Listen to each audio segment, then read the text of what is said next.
नमस्कार दोस्तों। तो स्वागत है इंटेलिजेंट कोचिंग सेंटर में। तो आज हम इतिहास के पहला चैप्टर यूरोप में राष्ट्रवाद का लघु उत्तरीय प्रश्न लेकर आए हैं, जिसका पहला प्रश्न जो है वो है 1848 के फ्रांसीसी क्रांति के कारण क्या थे।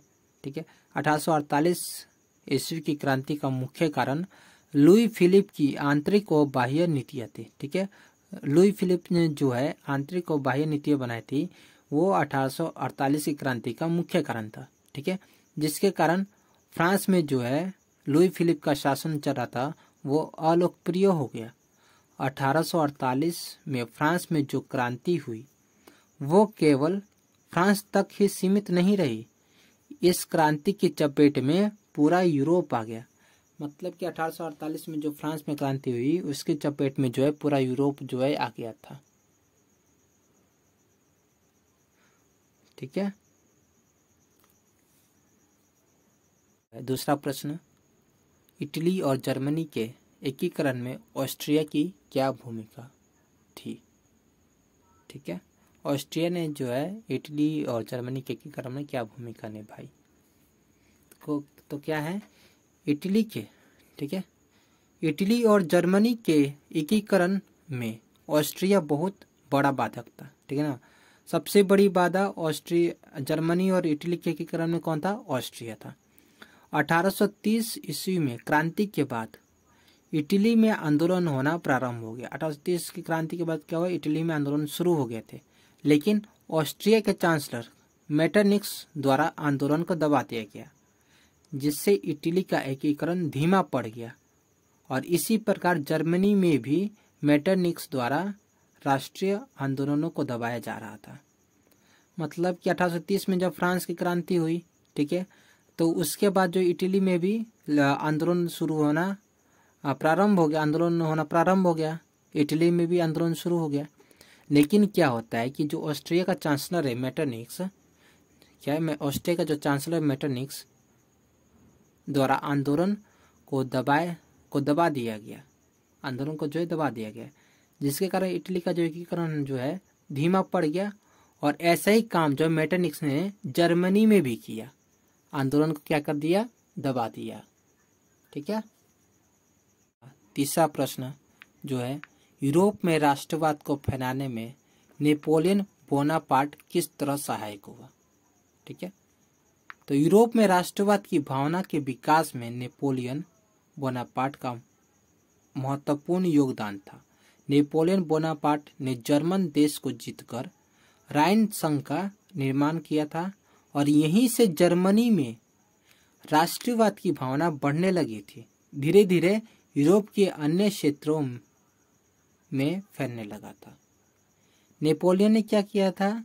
नेपोलियन का जो है यूरोप के राष्ट्रवाद में बहुत बड़ा योगदान था, महत्वपूर्ण योगदान था। इसने जो है जर्मन देश को जीतकर वहाँ पे एक राइन राज्य संघ का निर्माण किया, जहाँ से क्या हुआ, जर्मनी में राष्ट्रवाद की भावना बढ़ने लगी और धीरे धीरे यूरोप के अन्य क्षेत्रों में फैलने लगा। क्वेश्चन नंबर 4, गैरिबाल्डी के कार्यों की चर्चा करें। इटली के एकीकरण में गैरिबाल्डी का महत्वपूर्ण योगदान था। यह पेशे से क्या थे? एक नाविक थे। उन्होंने युवकों की एक सशक्त सेना लाल कुर्ती बनाया, जिसका नाम क्या था? लाल कुर्ती। क्या किया था? गैरिबाल्डी ने एक सेना बनी थी जिसका नाम था लाल कुर्ती।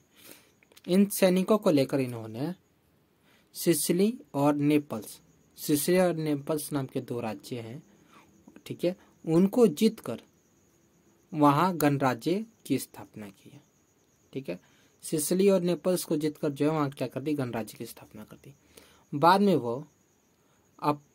बाद में इन्होंने अपनी सारी संपत्ति राष्ट्र को दान कर साधारण किसान की भांति जीवन गुजारने लगे। यानी कि क्या हुआ, गैरिबाल्डी ने क्या किया, एक जो है ये क्या थे? एक पेशे से नाविक थे, और उन्होंने एक सशक्त सेना बनाई जिसका नाम क्या था? लाल कुर्ती। और इन सैनिकों की सहायता से जो है गैरिबाल्डी ने सिसिली और नेपल्स को जीतकर वहां गणराज्य स्थापित किया, और बाद में इन्होंने अपनी सारी संपत्ति राष्ट्र को दान करके साधारण किसान की भांति जीवन गुजारने लगे। 5वां क्वेश्चन है, विलियम प्रथम के बगैर जर्मनी का एकीकरण बिस्मार्क के लिए असंभव था, कैसे? विलियम प्रथम ने जर्मनी के एकीकरण के उद्देश्य से बिस्मार्क को अपना चांसलर नियुक्त किया था। जर्मनी के एकीकरण के लिए उसने अनेकों युद्ध किए और जर्मनी के एकीकरण में अपना महान योगदान दिया। ठीक है, मतलब कि बिस्मार्क ने क्या किया कि जर्मनी को एक करने के लिए, एकीकरण क्या होता है कि एक करना, जो भी छोटे मोटे राज्य हैं, रियासत है, उनको जो एक करना। ठीक है, एकीकरण। तो उनको एक करने के लिए जो है अनेक युद्ध लड़े इसने, किसने? बिस्मार्क ने, और जर्मनी के एकीकरण में अपना महान योगदान दिया। यदि विलियम प्रथम बिस्मार्क को चांसलर नहीं बनाया होता तो विलियम प्रथम के बगैर बिस्मार्क के लिए जर्मनी का एकीकरण करना असंभव था। वीडियो अगर यूजफुल लगी हो तो लाइक कीजिएगा, चैनल को सब्सक्राइब कीजिएगा। धन्यवाद।